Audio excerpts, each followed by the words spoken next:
Nígbà tí mo bẹ̀rẹ̀ sí ní ṣe ìwádìí. When I begin to make inquiry, Ó rí wípé you will see that. o ò lè wádìí Ọlọ́run tán. You cannot search God. Ibi tó You bá cannot lọ search Him ibi finish. tó bá lọ mọ Ọlọ́run lé. Where you say you know God, to the extent you know God, Jẹ́ kí n sọ fún ọ. let me tell you, Ibẹ̀ la ìmọ̀ kan rẹ dé. that is where your ignorance stops. Kò sí ẹni tó lé lóun mọ Ọlọ́run tán. No one can say he knows God. Àkókò ṣẹlẹ̀ nínú ìwé mímọ́. Something happened in the Bible. Wòlíì gbàdúrà fún arákùnrin tí ò ní ọmọ ẹ̀. The prophet prayed for the child, for the mother, Fún arákùnrin tí ò ní ọmọ. for the child and for the mother, a woman that is barren. Olúwa sì fún arábìnrin ọ̀hún lọ́mọ. And the Lord giveth this woman a child. Ìgbà tó sì yá, And after some time, ọmọ òun bá kú. this child died. Ọmọ òun ṣe kéde. The child did what? Died. Jọ bó bá jẹ́ wọ̀ ni. Please, if it were to be you, Kí ló máa kọ́ lóhùn wòlíì náà? what will you call such prophets? Ẹ́ Fake prophet. wọ́n ní wòlíì èké. He's a fake prophet. Arákọ̀ wòlíì. The prophet was so aggressive. Ó ti gbẹ̀tọ̀ Ọlọ́run lọ. He cried out unto God. Ó ní Ọlọ́run. He said, Oh Lord, Kì í ṣe tó fi eléyìí hàn mí. why has thou not revealed this unto me? Kì í ṣe tó sọ fún pé bí ó ti rí ni. Why didn't you tell me this how it's going to be? Olúwa wá jẹ́ kó yé mi pé And the Lord had made him to understand, èyí ni mo fi jẹ́ Ọlọ́run. this is what made me to be God. Èyí ni mo fi jẹ́ kéde. This is what made me to be what? To be God. Ọlọ́run ni yóò máa jẹ́. It's going to be God. Ọlọ́run ni yóò máa. He will continue to be God. Yóò máa jẹ́ Ọlọ́run títí ayérayé. Continue to be God till everlasting. Ìwọ lè wo ra rẹ pé kò sí ọ̀nà àbáyọ mọ́. You might be looking at yourself that there's no solution. Ṣùgbọ́n Olúwa lòun ṣẹ̀ṣẹ̀ bẹ̀rẹ̀ yẹn. But the Lord said he has just started with you. Ìwọ lè wo ra rẹ pé Olúwa. You might be looking at yourself that, oh Lord, Ìgbà wo gan ni wọ́n bá mi gbé gbà ọpẹ́? when are people going to give thanks with me? Mo mà ti ń báwọn èèyàn gbé gbà ọpẹ́ ní gbogbo ìgbà. I'll be giving thanks to you every time. Bí àwọn èèyàn bá bímọ èmi ni mo kọ́kọ́ ń débẹ̀. When people give birth, I'll be the first person to. Báwọn èèyàn bá fẹ́ ṣe ìyàwó èmi ni mo kọ́kọ́ ń débẹ̀. When people are about to be married, I'm the first person. Báwọn èèyàn bá fẹ́ ṣílé èmi ni wọ́n rí níbẹ̀. Whenever they want to do housewarming, I'm the first person to be there. Báwọn èèyàn bá ṣayẹyẹ èmi ni wọ́n rí níbẹ̀. When they are having any celebration, Ṣùgbọ́n Olúwa, but oh Lord, ìgbà wo ni yóò tó kàn mí? when is it going to be my turn? Ìgbà wo ni yóò tó kàn mí?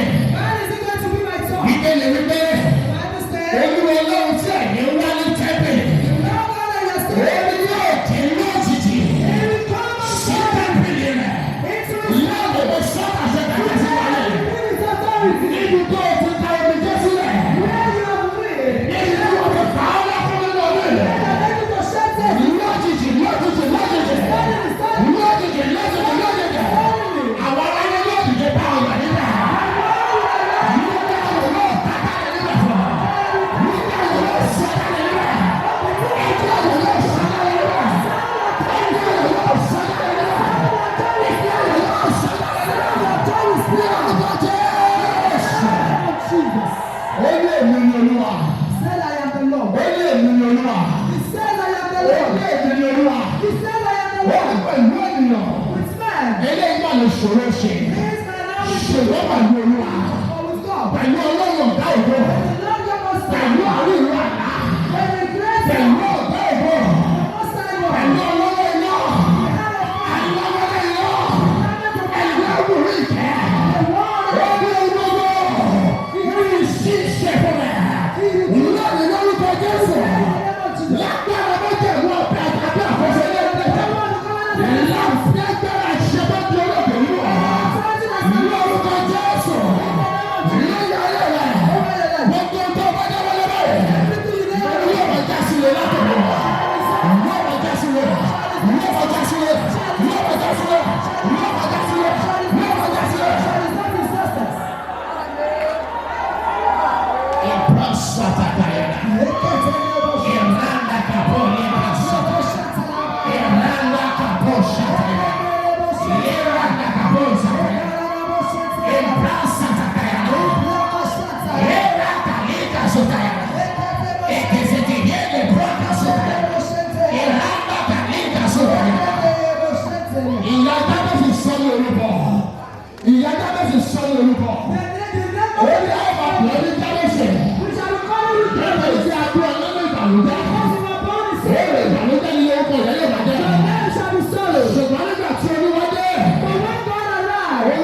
Verse 19. The Bible says, there's a problem there. They need someone to solve that problem.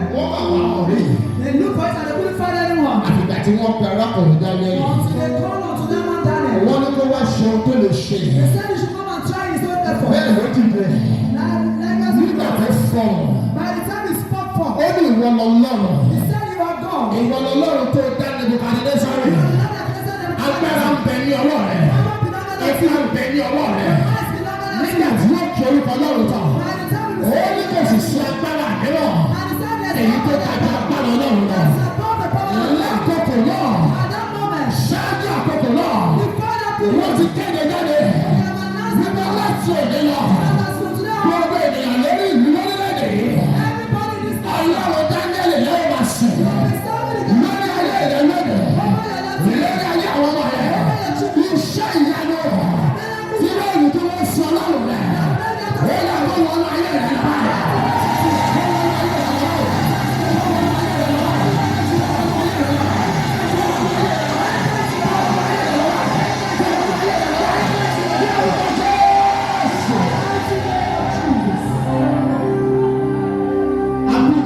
Jesus was born, ṣùgbọ́n kò kú sí ìbùdó náà. but did not die in.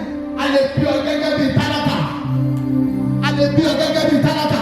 You can be born as a poor person, Ṣùgbọ́n o gbọ́dọ̀ kú ní tálákà. but you must not die as a pauper. A lè bí ọ gẹ́gẹ́ bí ẹni tí ò ní èèyàn.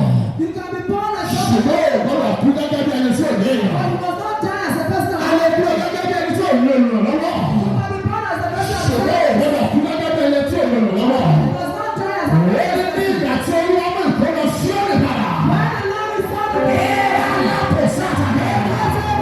Àwọn àgbàgbé ẹni tí ó ń wà lá. Ó ní ní ìgbà náà ní àwọn ìwọ̀n kẹfẹ́ ní bẹ́ẹ̀. then the church says, Òbí tó tọ̀. Olúwa ti ṣòro la. Ìbéèrè tí wọ́n fi yàn. Lórí ayé rẹ̀ látòkè lọ. Òun látẹ́lì tó o lè ṣe. Òun látẹ́lì tó o lè ṣe. Orin tí ò ní owó ènìyàn nínú. Orin tó ní owó ọlọ́run náà jẹ́ náà. Báwo bá lọ ṣe àmì látẹ̀lẹ̀? Ó yà kí orin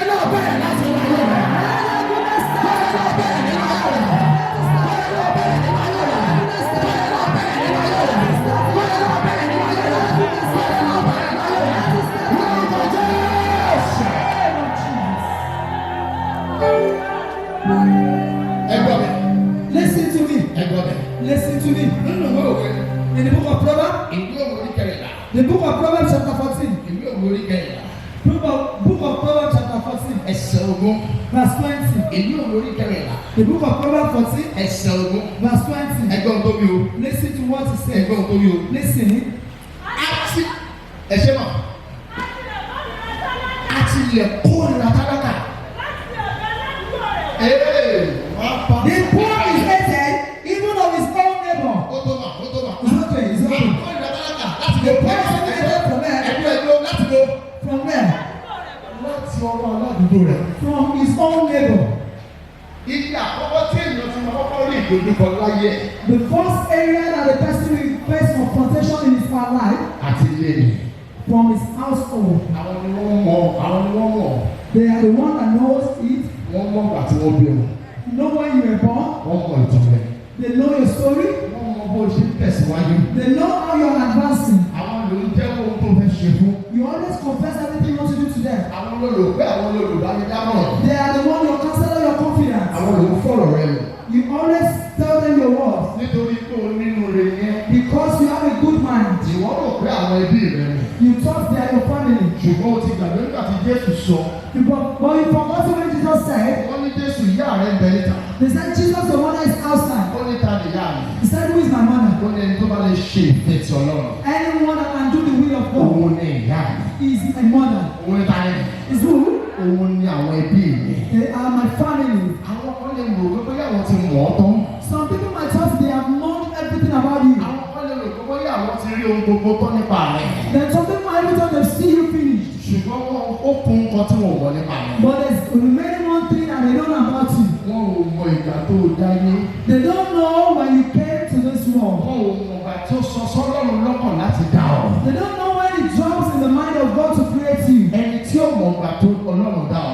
Anyone that does not know when God created you Kò gbọ́dọ̀ fi ìyà jẹ. must not suffer you. Ẹni tí kò mọ ìgbà tó dá mi. Anyone that does not know when you created you, Má jẹ́ kó fi ìyà jẹ mí. do not allow them to suffer Ìgbà you. tó dá mi. Ìwọ fi kan ló mọ. You know you Ìgbà tó dá mi. Ó fẹ́ ọmọ mi bẹ̀. there's no one to know. Anyone that does not know when you created you, do not allow them to suffer me. Àwọn ọmọ ọmọ ni. They thought they know you, Ṣùgbọ́n wọn ò mọ̀ pé wọn ò mọ̀ ọ́. but they never knew that they don't know Ẹni you. tó dá ọ ló mọ̀ ọ́ ló mọ̀. It's the one that created you that knows you Òun and ló knows mọ àtiwáyé rẹ̀. He knows the coming to Òun ló life. mọ ìrìn àjò ayé rẹ̀. He is the one that knows the journey of Nítorí life. náà ó ti rán mi sí ọlẹ́ rẹ̀. Therefore, He sent me to you. Wọ́n ní kí n lọ fún ọ wípé He said I should declare. lájijì lájijì Suddenly, òun yóò gbórí rẹ̀ dá. I will lift your head. Ìgbà tọ́lọ́run gbórí Jósẹ́fù dá. When God lifted Joseph, Níṣẹ́ ni wọ́n rò pé àná yẹn. they thought it's a dream. Àwọn alákùnrin ò máa dà mọ́. His brethren could not recognize it Wọ́n again. ò mọ̀ káwọn gbogbo pé àbúrò àwọn làwọn bá sọ̀rọ̀. They don't even know they were talking to their younger brother. Ṣùgbọ́n nígbà tí Ọlọ́run ṣe gbogbo tó pé fún Jósẹ́fù. But when God concluded everything for Joseph, Ó sọ fún bàbá rẹ̀, ó ní ẹjẹ́ kí àwọn ènìyàn yìí kí wọ́n kúrò níwájú rẹ̀. He told them that let these people leave my presence. Ó ní ẹjẹ́ kí wọ́n kúrò níwájú rẹ̀. Let these people leave my presence. Ó sì wo bàbá rẹ̀. And he looked at his Ó ní father. bàbá o. Said, Daddy, Èmi ni Jósẹ́fù. I am the Joseph. Èmi ni Jósẹ́fù. I am that Joseph. Èmi lẹni tẹ́ ẹ kà sí ẹ̀yìn rẹ̀. I am the person that you saw in Èmi lè rò pé kò lè dábọ̀ kankan nínú ayé. I am the person you thought would not be Èmi lè rò pé possible. kò lè dènà láyé wọ́n. You have thought I will not be blessed in Èmi lè life. rò pé ti parí fún ọ. You are the person you thought would be Ṣùgbọ́n blessed. Olúwa gbọ́ ọ̀nà àrà ìdásí fún mi. God in His wonderful Ní way. agbára májẹ̀mú òkè náà ti ṣe ìnáwó. The power in the covenant of Matthew the Ọ̀nà Father. àrà lọ́lọ́run yóò gbórí ìlọsókè. In a wonderful way, God will lift up your head. Àti pé tálákà wọ́n kó ìlà ẹ̀ láti bo. And they hated, Ẹ tẹ̀síwájú náà. they hated the poor from his own neighbor. Ṣùgbọ́n ọlọ́rọ̀ ní ọ̀rẹ́ púpọ̀. ọlọ́rọ̀ ní ọ̀rẹ́ púpọ̀. Ọlọ́rọ̀ ṣe kí ni? But the rich has many friends. Àbúrò sàtàkàyànà. They cater level shame. Ẹgbọ́n mi, Listen to me. ayé yóò sì fún yàn. This life is not for the person. Ọlọ́rọ̀ kún ènìyàn jọ. The rich gather many friends, Tálákà but the poor, láti ní ìkórè láti bẹ̀rẹ̀. his own hatred started from his own neighbor. Ǹjẹ́ o mọ̀ wípé Do you know that? ògì The pap. Ògì. Pap. Ògì tí àwọn àtà àwọn oníbì. That we are buying and we are taking here. Ní 50 naira. At the rate of 50 naira. Tí yóò ṣe ara rẹ lórí. That will benefit your body. Ǹjẹ́ o mọ̀ pé bó bá dé Èkó Hotel? Do you know that when you get to a hotel? Wọ́n máa ta ògì 10,000 naira. They are selling that pound at the rate of 10,000 naira ẹgbẹ̀rún mẹ́wàá. Láti fi jẹ oúnjẹ àárọ̀ breakfast. Láti fi jẹ oúnjẹ àárọ̀. Just for you to eat in the morning. Ògì kan náà ni o. It is same pound. Kò yàtọ̀ o. There is no changes. Ògì tí wọ́n fún àwa mu. The pound that they gave us. Sára nílé gbogbo. That make us to be strong. 50 naira péré ni. Àádọ́ta náírà. Amen. Amen. Ṣùgbọ́n bó bá dé kò bẹ̀. But when you get to a hotel. 10,000 naira. 10,000 naira to take it for breakfast. Àbí kán sọ pé ẹgbẹ̀rún méje 7,000. Or they will tell you that 7,000 naira. Àwọn kan wọ́n rí ti bí nílẹ̀ ṣùgbọ́n bẹ́ẹ̀ lọ́rùn lọ. So those some people are seeing the price of this one but they are going to that side. Lórúkọ Jésù. In the name of Jesus. Ibi táyé yóò tó lọ. We are the ones. Táyé yóò ti jẹ́rìí sí mi bẹ́ẹ̀. Ọwọ́ ọ̀gá òkú tó gbé ọ̀rọ̀ sílẹ̀. Ọwọ́ ọ̀gá òkú tó gbé ọ̀rọ̀ sílẹ̀. Ọwọ́ ọ̀gá òkú tó gbé ọ̀rọ̀ sílẹ̀. Ọwọ́ ọ̀gá òkú tó gbé ọ̀rọ̀ sílẹ̀. Ní orúkọ Jésù. Àti fẹ́ lọ bẹ̀rẹ̀ àdúrà báyìí. Want to start praying now? Àti fẹ́ lọ bẹ̀rẹ̀ àdúrà báyìí. Want to start our prayer? Ṣùgbọ́n fún ọ láti gbé kọ́kọ́ bá gbé gba ọpẹ́. For you Fún ọ láti gbé kíkẹ́ òjijì. for you to see solid blessing. O ní láti wà ní ìrẹ́pọ̀ pẹ̀lú Ọlọ́run. You must be in conformity with God. O ní láti wà ní ìrẹ́pọ̀ pẹ̀lú Ọlọ́run. You must be in unity with O God. ní láti mọ Ọlọ́run tó sùn. You need to know the God we serve. O ní láti rẹ́ra rẹ sílẹ̀. You need to humble yourself. Rẹ́ra rẹ sílẹ̀. Humble yourself. Àpàdé àwọn kan ò ṣe tẹ̀ ti fi ìbáwọ̀ wọn ò ti fi tẹ̀. Especially some people why they have not gotten it. Òun ni Ọlọ́run ti rí pé bó bá dé tán. Is because God has seen that when they have arrived. Ìgbéraga pọ̀. This arrogance will be too much. Rẹ́ra rẹ sílẹ̀. Humble yourself. Rẹ́ra rẹ sílẹ̀. Humble yourself. Ó ní Olúwa lè pa ó sì lè jí. The Lord can kill us and make us alive. Ìkẹta tó ní láti ṣe. The third thing you need to do. O ní láti ké ìtọ́ Ọlọ́run lọ nínú àánú. You need to cry unto God for mercy. Ìyẹn la fẹ́ lọ ṣe báyìí. That is what we are about to do now. Wípé lónìí sẹ́. Now today, Mo mọ̀ pé ìtàn ẹbí mi ò dáa. I know the story of my life is not Mo good. mọ̀ pé kò sí èèyàn tó jẹ́ èèyàn nínú ẹbí mi. I know there's nobody that is a Ṣùgbọ́n lórí tèmi. But over my own life, Lórí tèmi. over my own life, Ìtàn gbọ́dọ̀ yí padà. the story must change. Ẹ dìbò sókè. Be on your feet. Ó lórí mi kó parẹ́. Let it come to my tongue. Ó dáyé mi kó dópin. Let it get to my life and Èyí tó expect. ń ja ìdílé mi. The cause that Ó lórí mi. let it be over in my life. Jọ ọ̀gbọ́n Ọlọ́run sọ̀rọ̀ níbi tó Please, dúró. I want you to talk to God where you are. Olúwa. Now God, Ṣàánú fún mi lónìí. have mercy on me today. Ṣàánú fún mi. Have mercy on me today. Ṣàánú fún mi. Have mercy on me. Olúwa ṣàánú fún mi. Oh Lord, have mercy on me. Mo wá síwájú rẹ lónìí. I've come to your presence this Mo morning. fẹ́ ire òjijì. I need solid goodness. Ire tó ga jọ ọgbọ́n orí ènìyàn lọ. Solid that is above human Ire tí imagination. mo ò ní mọ ibi tó ti wá. The goodness that no longer exists. Ire tí ò ní yé èèyàn tó bẹ láyé ká rẹ̀. The goodness that will not see the Ṣàánú fún mi, Ọlọ́run. understand. Have mercy on me. Ṣàánú fún mi. Have mercy on me, O God. Ṣàánú fún mi. Have mercy on me. Ṣàánú fún mi. Have mercy on me. Ṣàánú fún mi. Have mercy on me. Ṣàánú fún mi. Jésù Olúwa wa. In Jesus' precious name, we Ẹ̀jẹ̀ kí pray. mo wá dìde dúró báyìí. Let all of us be on our feet now. Àwọn ọ̀rọ̀ gba àdúrà yìí. We are now going to pray this prayer. Mo fẹ́ mọ bó o ṣe fẹ́ràn àyọ̀mọ́ rẹ sí. I want to know how you love your destiny. Mo fẹ́ mọ ibi tó o ní lọ́kàn kó o lò nílé ayé. I want to know where you have in mind that you are going in life. Mo fẹ́ kó o gba àdúrà yìí tọkàntọkàn. I want you to pray this prayer wholeheartedly. Ẹ̀kọ́ péré la ó gbà. We are praying it once. Lẹ́yìn ẹ̀kọ́ náà, After that period, àṣẹ́gun rẹ̀. authority receives. A ò tún gbà mọ́ àṣẹ́gun rẹ̀. Authority receives. You are not praying it again. Èmi ò fẹ́ kí èèyàn gbàgbọ́ ẹ̀kọ́ péré gbà àṣẹ I ti lọ. don't like people praying and be praying. I want you to pray to one Mo time. fẹ́ kó o lánàá kó o gbàdúrà mọ́ I báyìí. want you to pray, open your mouth and pray. Ó pe orúkọ Jésù ní ìgbà mẹ́ta.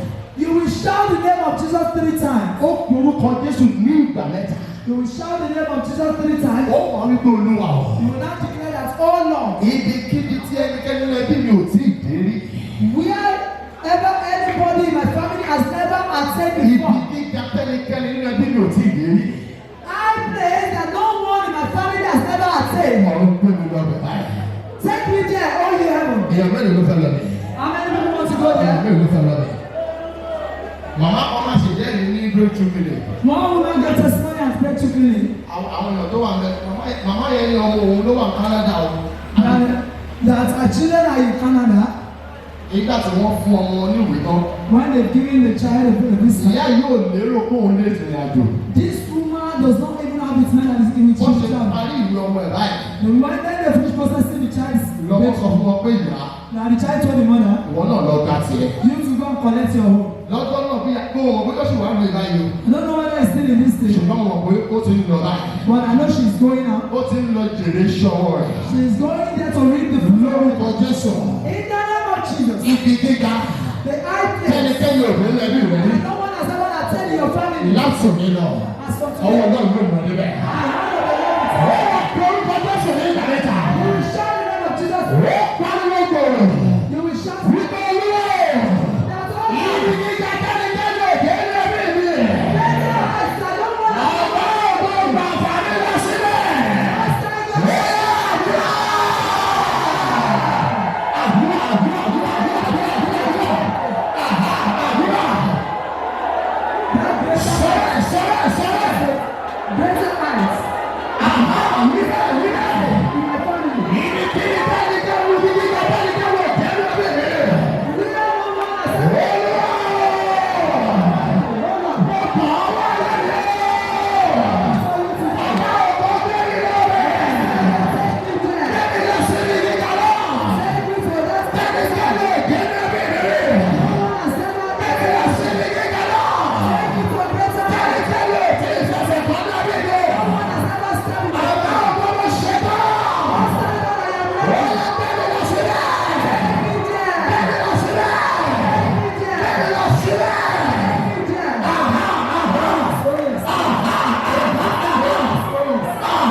Lọ́rọ̀ rẹ̀ sókè báyìí. Lift up your offering. Mọ̀ rẹ̀ lè jáde. Bring out your offering. Mọ̀ rẹ̀ jáde.